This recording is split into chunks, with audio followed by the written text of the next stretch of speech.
നമസ്കാരം. ഭൂമിയിൽ ഒരു സ്വർഗമുണ്ടെങ്കിൽ സ്നേഹത്തോടെ ഞാൻ സ്വാഗതം ചെയ്യുന്നു. വിൻസീസ് ഫാമിലേക്ക് ഒന്ന് വരണം. ജൂൺ 5 ലോക പരിസ്ഥിതി ദിനമാണല്ലോ. പ്രകൃതിയോട് ഇണങ്ങി പച്ചക്കറി കൃഷി, ദൈവം ദാനമായി കൊടുത്ത ഒരുപാട് കാർഷിക വിഭവങ്ങൾ അണിനിരന്ന് പുഷ്പിച്ച് പന്തലിച്ച് സഹജീവികളുടെ സ്നേഹം കാണിച്ച മനോഹരമായൊരിടമാണ് വിൻസീസ് ഫാം എന്നുള്ളത്. അതിൻ്റെ പ്രൊപ്പറേറ്റേഴ്സ് ആയിരിക്കുന്ന പ്രിയപ്പെട്ട ജെയിംസ് ചേട്ടൻ, അദ്ദേഹത്തിൻ്റെ സഹധർമ്മിണി പ്രിയപ്പെട്ട ബിൻസി, 3 കുഞ്ഞുങ്ങൾ ഇവിടെ അധ്വാനത്തിൻ്റെ മനോഹാരിത കാണുവാൻ ഇവിടേക്ക് വരുവാൻ സ്നേഹത്തോടെ ക്ഷണിക്കുകയും ചെയ്യുന്നു. മലങ്കര ഓർത്തഡോക്സ് സുറിയാനി സഭയുടെ ശാന്തിഗ്രാം സെന്റ് മേരീസ് ഇടവക അംഗങ്ങളാണ് ഈ പ്രിയപ്പെട്ട കുടുംബാംഗങ്ങൾ. സഭയ്ക്ക് ഇവർ അലങ്കാരമാണ്, അനുഗ്രഹമാണ്.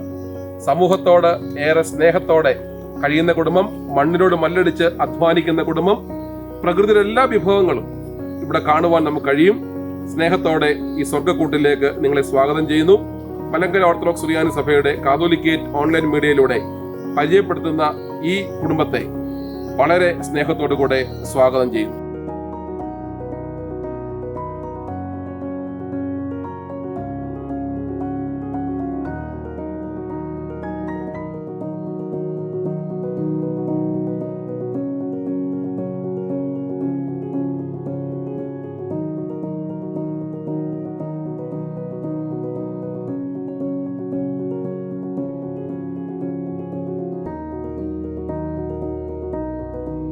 പച്ചക്കറി കൃഷികൾ, അതുപോലെ തന്നെ കാർഷിക വിഭവങ്ങൾ, തേൻ ഉൾപ്പെടെ, വിത്തുകൾ ഉൾപ്പെടെയുള്ള മനോഹരമായ കാഴ്ചകൾ കാണുവാനായിട്ട് പോകാം.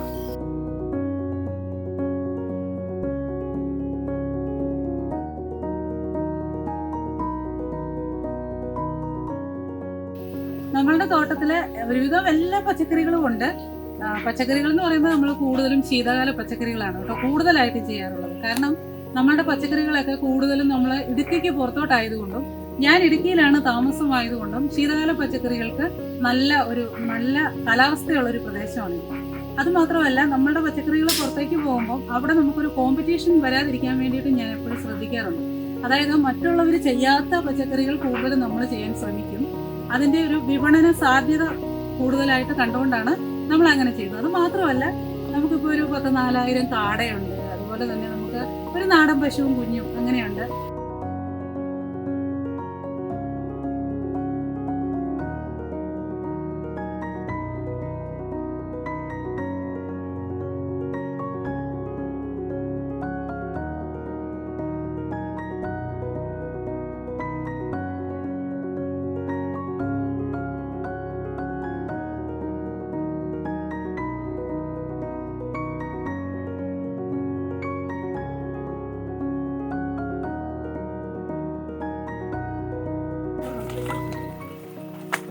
ഇത് നമുക്ക് പൊളിക്കാം.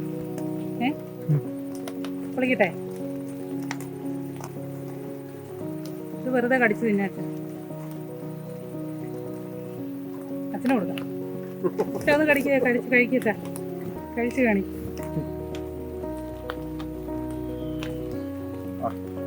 എങ്ങനെയുണ്ട് അച്ഛാ? ഇതുണ്ടല്ലോ അച്ഛനിപ്പോൾ ഈ പച്ചക്ക് കഴിക്കുന്നില്ല. ഇത് നമ്മൾ ചെണ്ടക്കപ്പ പുഴുങ്ങുന്നില്ല, അതുപോലെ മുറിച്ചിട്ട് വെള്ളത്തിനകത്തിട്ട് ഉപ്പും കൂടി ഇട്ട് പുഴുങ്ങണം. എന്നിട്ടൊന്ന് കഴിച്ചു നോക്കണം. ഭയങ്കര ടേസ്റ്റാണ്.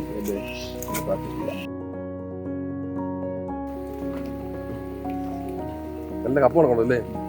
നല്ലതല്ലേ?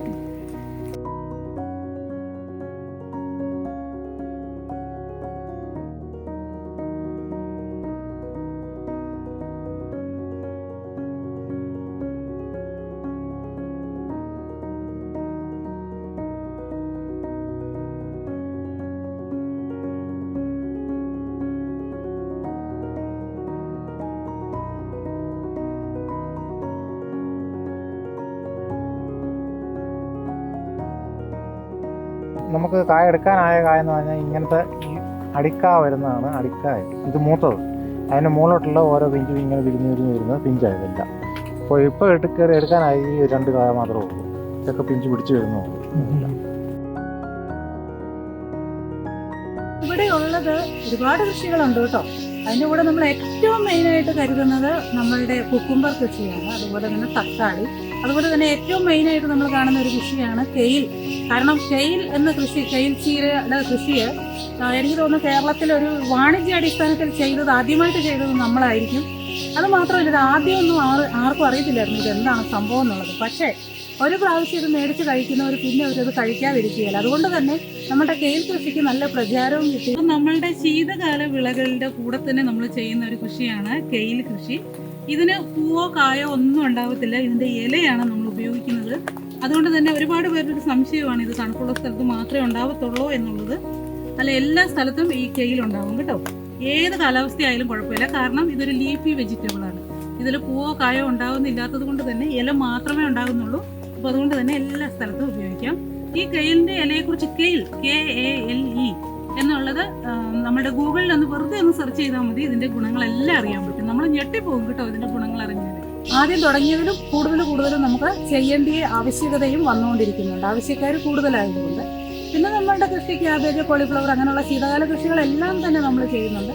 പിന്നെ സീസണിലായിട്ട് ഇപ്പോൾ നമുക്ക് മഴക്കാലം അല്ലാത്ത സമയത്ത് ഉള്ളി പോലുള്ള കൃഷികളൊക്കെ ചെയ്യും. പിന്നെ ഇടവിളയായിട്ട് നമ്മുടെ കൃഷിക്കെല്ലാം ഒരു ഇടവിളയുണ്ട് കേട്ടോ. കാരണം നമ്മളുടെ കൃഷി ഏകദേശം ഒന്ന് റെഡിയായി നമ്മൾ ഒന്ന് ഫലമെടുക്കേണ്ടി വരുമ്പോഴത്തേനും നമുക്ക് 2 മാസം 3 മാസമൊക്കെ ആകും. അപ്പോൾ ഇതിനോടിടയ്ക്ക് ഒരു 35-40 ദിവസം കൊണ്ട് വിളവെടുക്കാൻ പറ്റുന്ന മല്ലിയില, നമ്മളുടെ മല്ലിയില ഇവിടുത്തെ ഫുള്ളായിട്ടുള്ള ഒരു ഇടവിള കൃഷിയാണ്. കാരണം എപ്പോഴും നമുക്ക് മല്ലിയില പറിച്ചുകൊണ്ടേയിരിക്കാം, എല്ലാ ആഴ്ചയും. അങ്ങനെ ഓരോ കൃഷിയുടെ ഇടയ്ക്കായിട്ട് നമ്മൾ മല്ലിയില കൃഷി ചെയ്യുന്നുണ്ട്. അങ്ങനെ ഇടവിള കൃഷിയും ഇതിനിടയ്ക്കായിട്ട് നമ്മളെല്ലാം ചെയ്തു.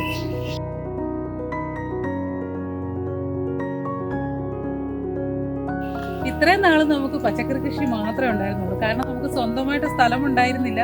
എവിടെയെങ്കിലുമൊക്കെ പാട്ടത്തിനെടുത്ത് അവിടെയൊക്കെ ഒരു കുഞ്ഞു ഷെഡൊക്കെ വെച്ചാണ് താമസിച്ചുകൊണ്ടിരുന്നത്. അതുകൊണ്ട് തന്നെ വാണിജ്യ കൃഷികളൊന്നും നമുക്ക് ചെയ്യാൻ പറ്റിയിട്ടേയില്ല.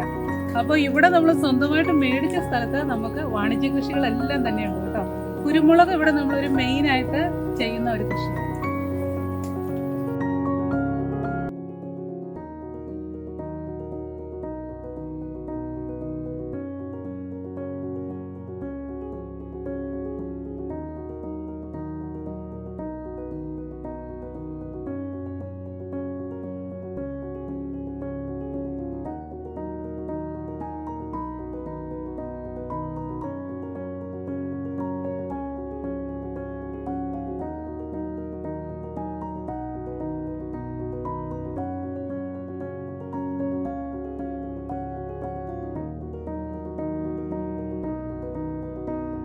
ജൈവ രീതിയിൽ തന്നെയാണ് ചെയ്യുന്നത്.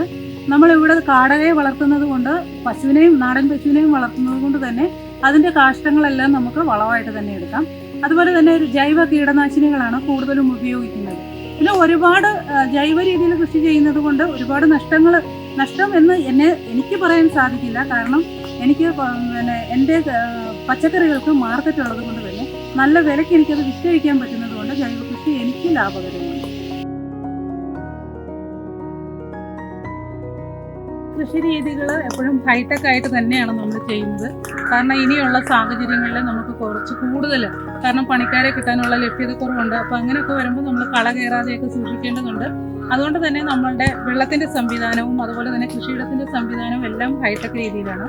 അതായത് നമ്മുടെ തുള്ളിനന ഡ്രിപ്പ് ഇറിഗേഷൻ വഴിയാണ് നമ്മുടെ തോട്ടത്തിനെല്ലാം വെള്ളം കൊടുക്കുന്നത്. അതാകുമ്പോൾ നമ്മൾ ഒരു സ്ഥലത്ത് സ്വിച്ച് ഇട്ടാൽ നമുക്ക് നമ്മുടെ തോട്ടങ്ങളിലെല്ലാം തന്നെ വെള്ളം ഒരേ സമയത്ത് പോയിക്കൊണ്ടുമിരിക്കും.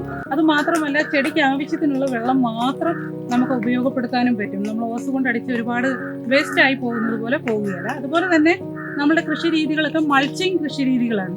മണ്ണ് നമ്മൾ ഡ്രിപ്പ് ഇറിഗേഷൻ ചെയ്തിട്ട് മൾച്ച് ചെയ്തിട്ടാണ് കൃഷി ചെയ്യുന്നത്. ഈ മൾച്ചിങ്ങിൻ്റെ ഒരു ഗുണം എന്ന് പറയുന്നത് ഈ മണ്ണ് ഒരിക്കലും കട്ടയായിട്ട് പോകത്തില്ല. നമ്മൾ എങ്ങനെയാണോ അത് തയ്യാറാക്കി ഇട്ടിരിക്കുന്നത് അതുപോലെ തന്നെ കിടക്കും. ഇതിൻ്റെ ചുറ്റും കള കയറാത്തത് കൊണ്ട് തന്നെ ചെടിക്കും പ്രൊട്ടക്ഷൻ ഉണ്ട്. കാരണം കള കയറി ഇതിനെ മൂടിക്കളയത്തില്ല. അതുപോലെ തന്നെ ഈ കള വലിച്ചെടുക്കുന്ന വളങ്ങളെല്ലാം ഈ മൾച്ചിങ്ങിനകത്തുള്ള ചെടികൾക്ക് നന്നായിട്ട് കിട്ടുകയും ചെയ്യും. അതുകൊണ്ട് തന്നെ ചെടികൾക്ക് ഇരട്ടി വളർച്ചയും ചെയ്യും.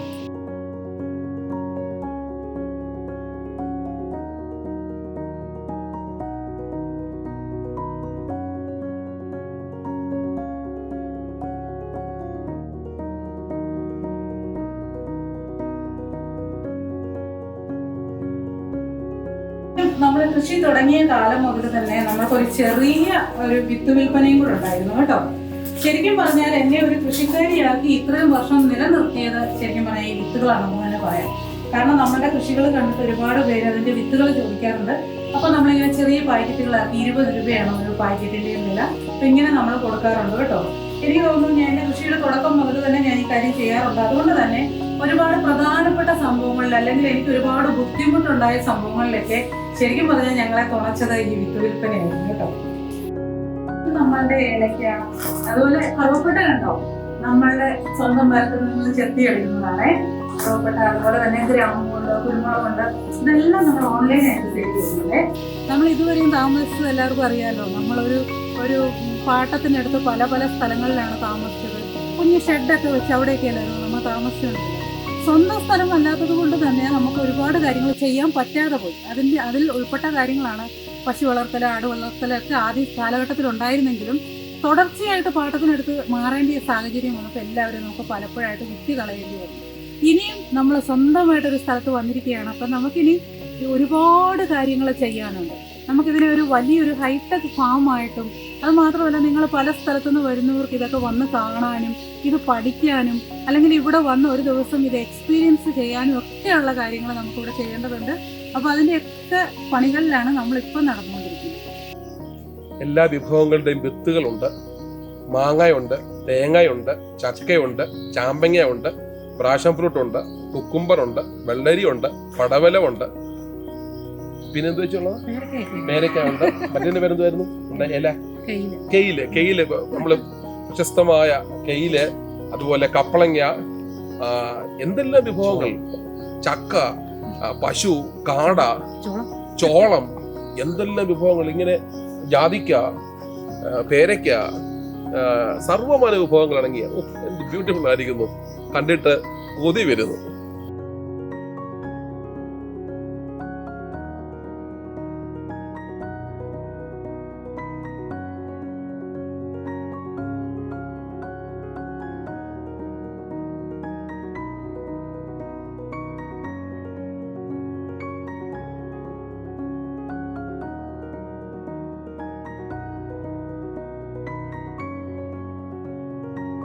വിൻസിയുടെ ഏദൻ തോട്ടം, വിൻസീസ് ഫാം, വളരെ മനോഹരമായ ഒരു അനുഭവമായിരുന്നു ഈ ഫാമിലൂടെയുള്ള ഒരു നടത്തം. ഏറെ വിഭവങ്ങളെപ്പറ്റി ശ്രീമതി വിൻസി തന്നെ ഈ കാര്യങ്ങൾ വിവരിക്കുകയുണ്ടായി. ഈ വർഷത്തെ പരിസ്ഥിതി ദിനത്തോടനുബന്ധിച്ച് ഈ ഫാം സന്ദർശിക്കുവാൻ തക്കവണ്ണം ലഭിച്ച അവസരത്തിന് കൃത്യമായിട്ട് കാതോലിക്കേറ്റ് ഓൺലൈൻ മീഡിയയ്ക്ക് വേണ്ടി ഈ കുടുംബത്തോട് നന്ദി പറയുന്നു. പ്രിയപ്പെട്ട ജെയിംസ് ഏഡൻ, പ്രിയപ്പെട്ട വിൻസി, മക്കളായ പ്രിയപ്പെട്ട ജിനു, ജെഫിൻ, ജെറിൻ പുറത്ത് പഠിക്കുന്നു. കൃത്യമായിട്ട് ഈ കുടുംബത്തോടുള്ള നന്ദി കാതോലിക്കേറ്റ് ഓൺലൈൻ മീഡിയയ്ക്ക് വേണ്ടി ഞങ്ങൾ അറിയിക്കുന്നു. ഇത്രയും സമയം ഞങ്ങളോടൊപ്പം ചെലവഴിച്ചത് നിങ്ങളുടെ അധ്വാനം ദൈവസന്നിധിയിൽ എന്നും മഹത്വമുള്ളതാണ്. പ്രകൃതിയെ സ്നേഹിച്ച് പ്രകൃതിയോട് ഇണങ്ങി ജീവിക്കുന്ന ഈ കുടുംബത്തെ ദൈവസന്നിധിയിൽ കൃത്യമായിട്ട് സമർപ്പിക്കുന്നു. കൃത്യമായിട്ട് കേരള ഗവൺമെൻറ് കർഷക അവാർഡ് നൽകി മികച്ച കർഷകയ്ക്കുള്ള വനിതാ സംരംഭകയ്ക്കുള്ള അവാർഡ് നൽകി ആദരിച്ച വ്യക്തിത്വം കൂടെയാണ് പ്രിയപ്പെട്ട വിൻസി. എല്ലാ നന്മകളും നേരുന്നു. ഈ ഒരു സ്വർഗം കൂടുതൽ മനോഹരമായി തീരുവാൻ തക്കവണ്ണം പ്രാർത്ഥിച്ചുകൊണ്ട് എല്ലാം നന്ദി.